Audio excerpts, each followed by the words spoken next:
Right Honorable Igariwey Iduma Enwo. I represent Afikpo and that federal constituency. Mr. Speaker, I'm from Ebonyi State. Mr. Speaker, with respect, I wish to join my colleagues who spoke yesterday. I wish to join them in appreciating this idea from the leadership about a debate on the state of insecurity in our country.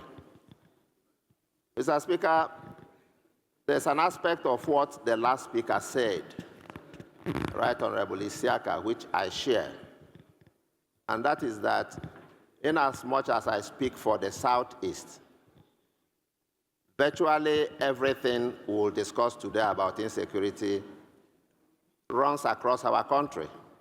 They are interconnected. So it is even very difficult to compartmentalize them into regions.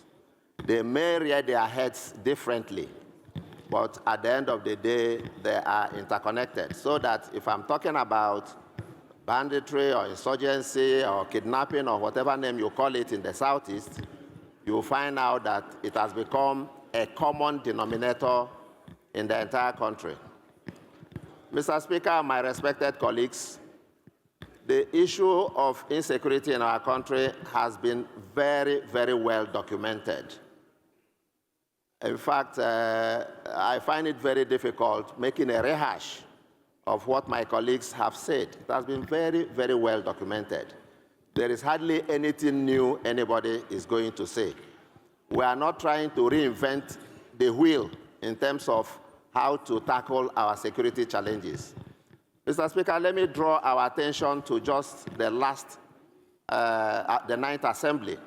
Mr. Speaker, this Honorable House picked about 40 of us and took us to the to NIA, National Intelligence Agency, where for 1 week, 7 clear days, we brainstormed on the causes of insecurity in this country and how to address them. Mr. Speaker, this House came out with a report, a resolution, and transmitted same to the executive. That was the last administration. Mr. Speaker, up till date, we do not have, I don't have any recollection that that administration did anything about our recommendations. Mr. Speaker, that brings me to the major problem, the core of the problem we have. It is implementation. Somebody once said that in policy, implementation is the graveyard of policy in Nigeria. We have all the beautiful ideas. My colleagues have all made all their recommendations, all their opinions, all their suggestions. But when it comes to implementation, that is where we have the problem. And that is why some people will tell you that where is the will to implement all these things we are saying. So, Mr. Speaker, I don't think there is anything new anybody is going to say in terms of insecurity or how we should combat it in this country. It is all well documented. What we should do is to make sure, is to, as much as possible, implore the executive arm. We don't implement these things. All our resolutions, there's hardly any week we don't have a plethora of resolutions on insecurity. What has happened to those resolutions? We are not expected to implement our resolutions. Our resolutions are our opinion, the opinion of a house, just like you let us know at the beginning that at the end of the day, we are going to come up with resolutions. We are not going to implement those resolutions. We'll still take them to the executive arm.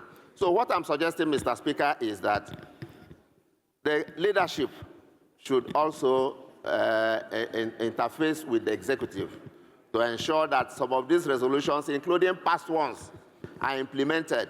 If they are implemented in a holistic way, in a structured way, and not the knee-jerk approach we are adopting to insecurity in this country. Yesterday, I was reading about Kebbi State, Kwara State, and one other state, where they said there will be air surveillance. So after this week, what happens to the air surveillance? Maybe next week, when we don't hear there was kidnapping in Niger State or in Kwara State, nobody will talk of air surveillance again.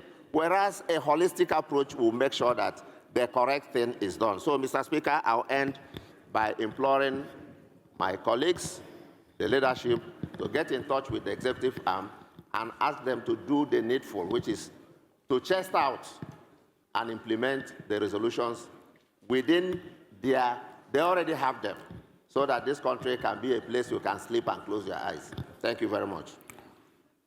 Thank you very much. Thank you for sticking to 5 minutes.